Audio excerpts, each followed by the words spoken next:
Bruno Retailleau aujourd'hui, clairement, est une menace pour la France, pour les Français, et pour, y compris lui-même, puisque c'est quelqu'un qui confond son agenda politique, notamment son projet présidentiel, dans lequel il a besoin de se créer un boulevard à travers la présidence des Républicains le 17 mai, et puis des affaires diplomatiques qui relèvent de la diplomatie, comme disait tout à l'heure Mehdi. Il faut laisser la diplomatie aux diplomates, il faut laisser les canaux, notamment de relations internationales entre les présidents. Nous l'avons vu, nous avons avancé à grands pas avec l'arrivée de Jean-Noël Barrot en Algérie, avec des actions qui étaient mises en perspective, et puis d'un coup vous avez un sabotage caractérisé par notamment la secte, je qualifie, puisque Retailleau n'est que la partie immergée de l'iceberg. Donc cette secte notamment temporaire qui prend l'Algérie comme fonds de commerce, notamment pour faire du braconnage électoral, puisque Bruno Retailleau est capable d'aller en enfer pour chercher des voies électorales notamment.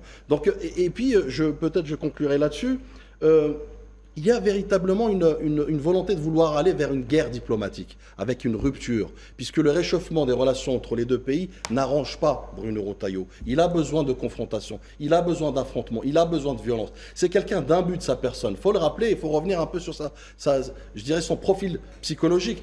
Quand je parlais de l'humiliation, il revient souvent sur ce mot. Et d'ailleurs, récemment, dans une déclaration, qu'est-ce qu'il évoque? Il évoque effectivement que l'affaire de l'Algérie, ce n'est pas qu'une affaire de diplomatie, c'est une affaire d'humiliation de la France. Non, monsieur Retailleau, vous évoquez votre propre humiliation, puisque vous êtes mis à dos notamment de votre président, de votre ministre des Affaires étrangères, et même de votre, je dirais, géopolitique et diplomatie française.